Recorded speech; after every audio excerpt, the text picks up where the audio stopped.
First question. Are you the fittest principal in Hudson Valley? I don't know.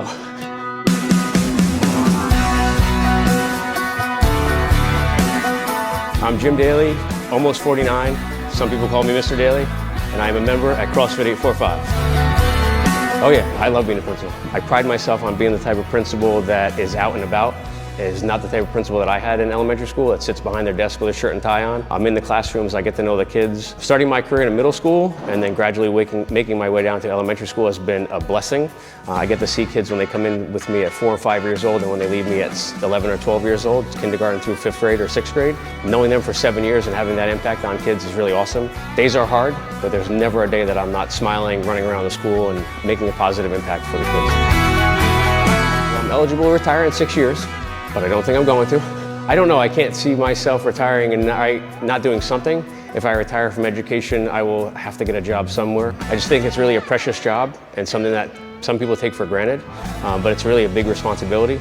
I pride myself on taking it serious, from the safety drills to the curriculum and everything that's associated with it, to make sure that my kids are growing and learning. Not everyone's going to be perfect, and not everyone's going to be like a 4 student. There are a bunch of 2s and 3s out there. I was a 2 and 3 in school, and that's okay, but there are teachers that made an impact on me, and that's what I want to give back to my kids and make sure that they are growing, getting 1% better every day.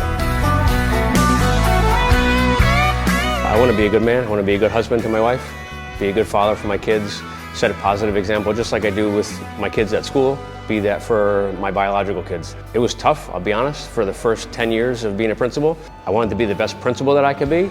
I think being a father kind of suffered a little bit, and I do regret that. You know, my son was 4 and Lily was just born when I first became a principal. So I remember that November going to a PTA meeting with her in my arms. My wife had like back to school night or whatever, and I brought a 9-month-old baby to the PTA meeting with all these PTA moms. Just having them grow up as I was a principal, and so every dance, every activity, every function I was always at, which meant that I wasn't always home. So that put a lot of responsibility on my wife, and I missed a great deal of that span of my kids growing up.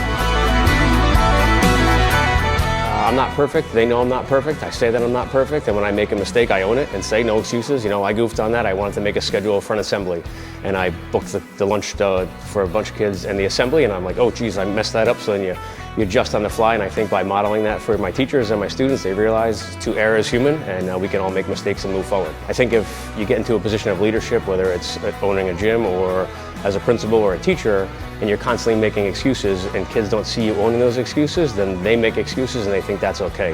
Whereas you make a mistake, you own it, you move on, and everybody learns from it. I think it's really important that you don't make mistakes every day, because then it shows you're incompetent, and I think that's important. But every now and again when you make a mistake, you own it and you move on. Everybody learns and everybody benefits. Really proud of myself, proud of my efforts, proud of that I've been able to work hard, and people have noticed that, bestow this upon me, so I really appreciate it. I'm grateful, and I'm going to continue working hard and hopefully getting better each and every day. I don't know if I'm the fittest principal in Hudson Valley, but it's become a goal since joining the gym.